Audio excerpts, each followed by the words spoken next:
आजच डाउनलोड करा आणि तुमच्या आवडत्या मालिकांचा आनंद लुटा. आम्हाला जाणून घ्यायला आवडेल की तुम्ही पहिल्यांदा कधी भेटलात, कसे भेटलात, कुठे भेटलात, ओळख कशी झाली? तर आम्ही तुझी माझी लव्ह स्टोरी नावाची एक फिल्म करत होतो. बरं. मी हिरो होतो त्या फिल्मचा आणि माझा डेब्यू होता फिल्म्समध्ये टेलिव्हिजन केल्यानंतर आणि ती माझी पहिली हिरोईन होती. हिरोईन होती. हो, तेव्हा आम्ही भेटलो. अच्छा. भेटल्यानंतर पहिली फिल्म, पहिली फिल्म. हिरो म्हणून पहिली फिल्म, हो, पहिल्या फिल्मची पहिली हिरोईन. येस. और प्यार भी पहिला. आणि नाव पण तुझी माझी लव्ह स्टोरी. नाही, पण प्यार पहिला वरती तू हो नाही म्हणाला. पॉज घेतलं असेल. काय हा? पहिली फिल्मला हो. हिरो म्हणून पहिली हो. पहिलं प्रेम म्हणजे पहिली acting आहे हिरोईन ना हो. माझ्यासाठी. पहिली लव्ह स्टोरी. हो. अरे ते काही म्हण- पहिलं प्रेम माझ्यासाठी ऍक्टिंग आहे. तर म्हणून अच्छा, म्हणून पॉज घेतला. काय रे? स्मार्ट. तर मग तिथे सेम तुझंही झालं पहिली फिल्म. नाही, माझी पहिली फिल्म नव्हती, माझा पहिला ऍक्टर नव्हता, पहिलं प्रेम ठीक आहे चलताय बाय. तिचंही पहिलं प्रेम ऍक्टिंग होतं असं आपण हो, मानूया. exactly. पहिलं प्रेम प्रेम आमचं पण- ऍक्टिंग आहे. नव्हतं. त्यामुळे आम्ही जे इनफॅक्ट जेव्हा फिल्मसाठी शूट करत होतो तेव्हाही असं काहीच नव्हतं आमच्यामध्ये. हम्म. को ऍक्टर्स होतो, काम करायचं, आपापल्या घरी जायचो. पण मैत्री खूप चांगली झाली होती अच्छा. आणि त्या मैत्रीचं कशामध्ये रूपांतर होईल असंही वाटलं नव्हतं. पण we were just going with the flow की चला मैत्री छान झाली, एकमेकांबरोबर वेळ घालवायला आवडतोय. मग ती भेट हळूहळू वाढत गेली.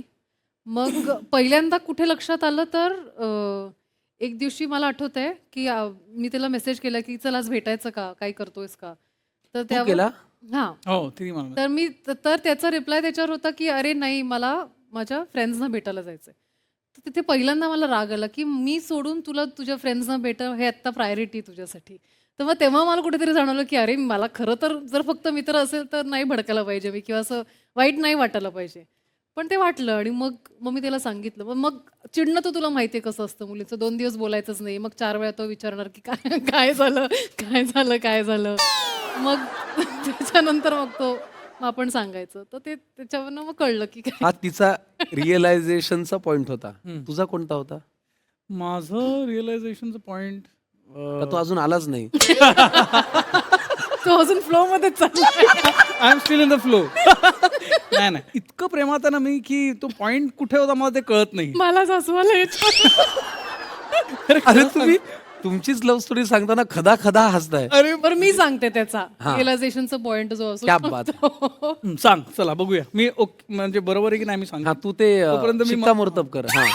त्याच्या घरी गणपती होते आणि नाही त्याच्या आधीच प्लीज. नाही रे, अरे तू आत्ता माहित नाही म्हणाला. मला कळलं ना, काय माहिती मला आठवतं ना ती काय बोलणार आहे. हा, तर मला ते आठवत आहे की ती कुठला पण आता आधी तिला आठवलं अच्छा, तर ठीक तिला आहे, सांगू दे. नाही नाही, हे मला वाटतं त्याचं तू रिअलायझेशन. सांग. आता तू सांग. कुठला पॉइंट. ओके, मी पटकन सांगते थांब. हा, त्याच्या घरी गणपती होते हा. आणि तो म्हणाला की ये दर्शन घ्यायला गणपतीचे. बरं मला त्यांनी तेव्हा हे नाही सांगितलं की त्याच्या घरी फक्त त्याचे आई वडील आणि भाऊ आणि वहिनी नसून एक घाटणेकर कुटुंबातले 15-20 लोक असतील. परिवार आहे. संपूर्ण परिवार होता. हा. हे मला सांगितलंच नाही त्यांनी. तर तिथे गेल्यानंतर मग ते चर्चा पण तिथे सुरू झाली. अरे मैत्रीण आली, मैत्रीण आली, मैत्रीण आली, दर्शनाला मैत्रीण आली वगैरे वगैरे. सो मला वाटतं तो त्याचा रिअलायझेशन पॉइंट असावा की ही already had a special space for me in his life. फक्त ते व्यक्त करण्याची ही त्याची पद्धत होती की अशा स्पेशल ओकेजन्सना मी तुला घरी घेऊन आलो.